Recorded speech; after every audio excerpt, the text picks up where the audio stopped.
Well, a very good morning everyone and welcome up to the Tigers at Australia Zoo.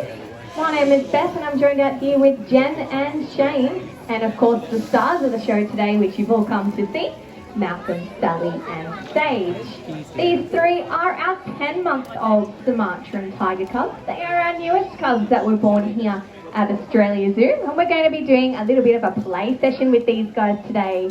Hopefully we'll be able to get them in the water. They're very excited. Nice big jump straight off the bat. If you guys see something you like, a nice big jump or something you enjoy, definitely give them a loud round of applause and a cheer. That definitely helps their excitement levels when they're jumping in and out of the pool. So we will play all down the grass as well. So for those of you that are down at the windows down the lower end, do not worry because we will bring them down there as well whilst we're playing today, so you'll be able to see these guys.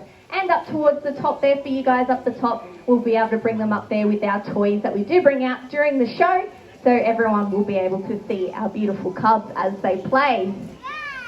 Just a little shout out to Jen's mum and sister who's also in the crowd, coming to see Jen working with the Tigers this morning. So these three, as I mentioned, were born here at Australia Zoo. Altogether, we do have 13 tigers here. Behind this wall, behind the display enclosure here, is another 2.5 acres of all our tiger yards and tiger houses. So we have lots of different enclosures out the back there that our tigers are able to rotate around through the yards throughout the day with different enrichment items. But not only that, the hands-on relationship that we do have with our tigers enables us to take them to walks out on our zoo property as well. Hope you guys are enjoying that view down the front there as she's swimming across the front of the pool. You get to see how tigers swim very, very well. Now, tigers do have a little bit of webbing on those front paws, or on all of their paws actually, which actually makes them very, very good swimmers, and they do enjoy swimming in the water as well. You typically think of a cat that doesn't like water. Tigers definitely do love water, especially Sumatran tigers here. Sumatran tigers are, in fact, the only remaining island subspecies of tiger.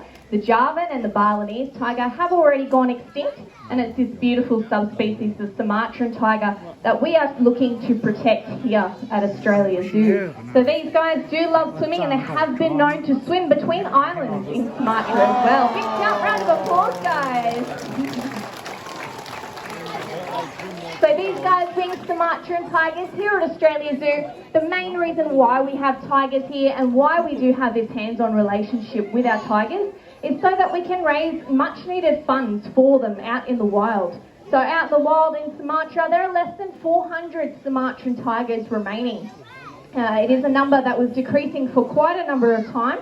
And we here at Australia Zoo, through our Wildlife Warriors, fund a program called the Tiger Protection and Conservation Unit. It's run by Flora and Fauna International, and the money we raise here goes straight out to those rangers that are going into the forest. They're disarming traps and snares, doing very dangerous work, protecting themselves against tigers that are out in those forests. They're also looking for the poachers that are doing the wrong thing, confiscating things like chainsaws.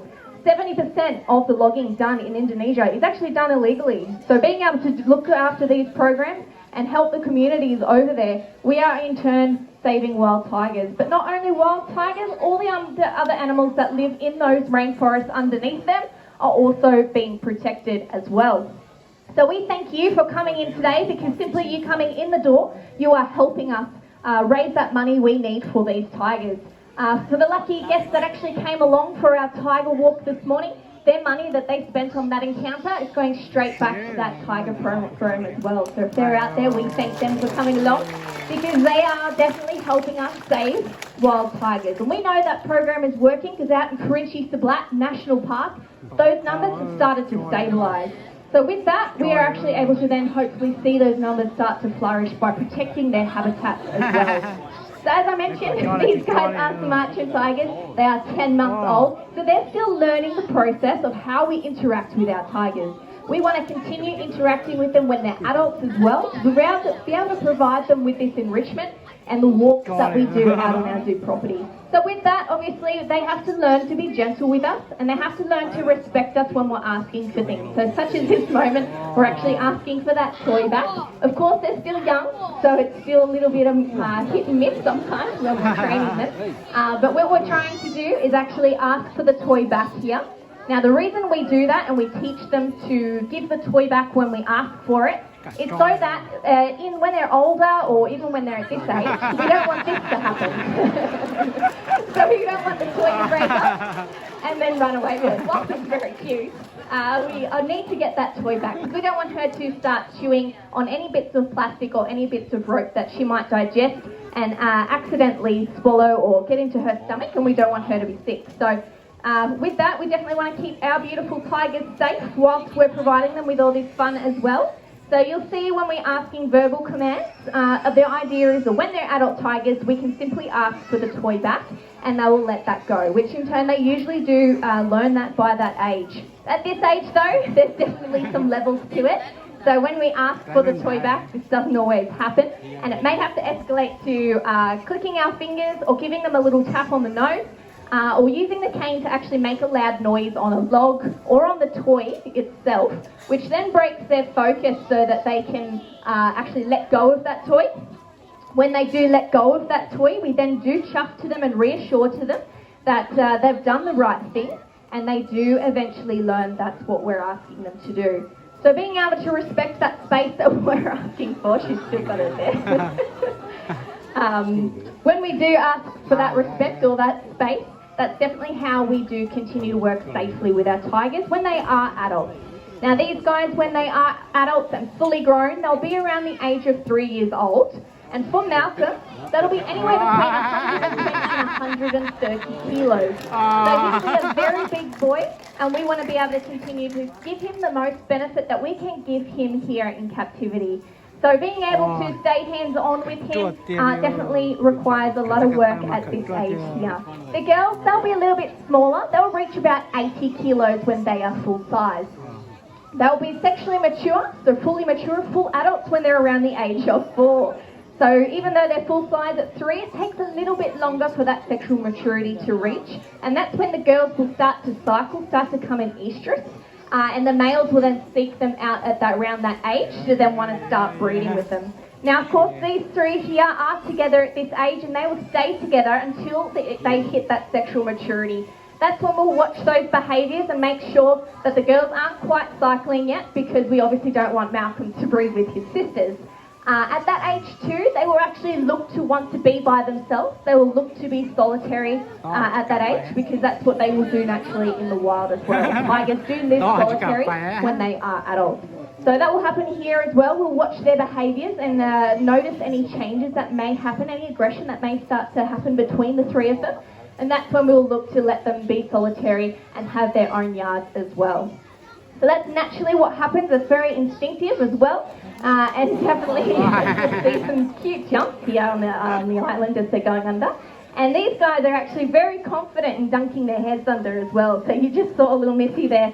She was quite excited to dunk her head under. Malcolm, of course, is going to jump on top of her as he does. Malcolm's a very cute little individual. Ever since he was little, he was fascinated with just squishing his sisters. He loved to just walk over on top of them and just lay on top of them. He thought it was the best thing in the world. And he still continues to do that to us and to them.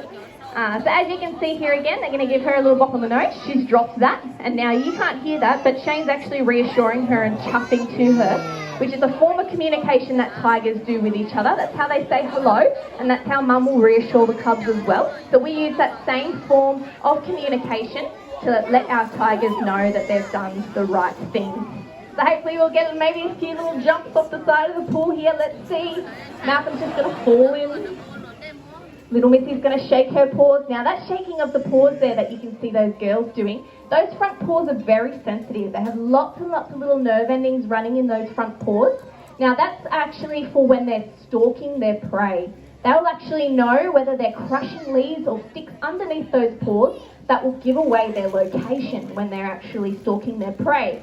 And so with that, when they're going into water, it's very sensitive as well. So that's why you might see them shaking their paws sometimes. Or they'll try and tuck up their paw and just hop along the water, trying to keep that paw dry. But once they're wet, they're definitely keen to run around and get in the water there. Now those markings you can see on our beautiful tigers, they are all unique to all 3. Good luck if you can tell the difference between the 3 of them there. You can see Malcolm is a little bit bigger. But when you're working with them each and every day, you can see those little differences in those markings as well. Sage, who's just walking up towards the window there on the very closest side to the pool, her markings are actually very close together. Little Sally, hers are a little bit further apart, and then of course Malcolm is the bigger of the three as well. They do have different colorations on their nose as well. Missy's going to do a big jump up the tree.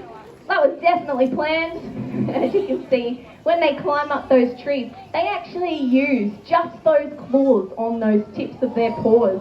So those claws there, that's how they use all that strength that's in those muscles and in those shoulders there to actually climb just like that. That's just like us using our fingertips to climb that tree. I don't think anyone out there could probably do that. So it's very definitely a lot of strength that they have just in those paws and those front arms to be able to do that. Tigers can in fact take down prey 2 to 3 times the size that they are. So all that strength once again coming through in those shoulders. You'll see them as they move and as they run as well, those little shoulder blades as they're moving along the top of their back there. They're actually free floating, so they're not in a ball or socket like ours. They're actually free floating in that muscle that allows them to take a lot of impact when they're jumping, climbing the trees, taking down that prey. That's where all that strength comes from with tigers. They also have a lot of strong jaw pressure as well. So at the moment, these guys here, they still have what's called their milk teeth. nice big tackle there from Malcolm. So they still have their milk teeth here. So when these guys reach around 12 months of age, their adult teeth will actually start to grow through, and those little milk teeth will actually fall out. Now all that strength, whilst they have those big impressive teeth, they're not actually that sharp. They're actually quite rounded, those canines. A bit like the tip of your pinky finger. Now where they get all that pressure from to be able to make that kill is the muscles that run from their jaw all the way up to the top of their head. And those muscles there is what they use to get that jaw pressure when they're actually killing their prey as well. So as you can see, we've had to take it up to the next notch here. We're just whacking the pole there. Then she's understood what we've needed, so she's let go, and we've reassured her that's what we asked her to do. So we needed her to do that so that she learns that when we do ask it for back later, that she will do that simply by us asking. That's how we interact with our tigers safely when they are adults as well. So these guys here, they were born here at the zoo, as I did mention, and we do have 13 tigers. Both their parents are here as well. But we do have this hands-on relationship. So to be able to do this, what we do here at Australia Zoo, to be able to take our tigers for walks out on our zoo property and provide them with a lot more benefits with their care here, we need to do that from a young age. So we actually stayed with our cubs when they were born for the first 6 months of their lives. We stayed 24/7 here at Australia Zoo. So we stayed overnight with our cubs, cleaning up after them, feeding them all through the night, until they were integrated into the compound to be able to sleep next to some of our adult tigers as well. And they've done very, very well, and as you can see, they get a lot of confidence from each other as well. So what we're going to do in just a moment, guys, we're going to take down those ropes at the front there so you guys can actually come closer to the pool and see this cute action up close, and hopefully see a bit more swimming at the front of the pool there as well. So we thank you for coming up to the tigers today, and we hope that you enjoy the rest of your day at Australia Zoo.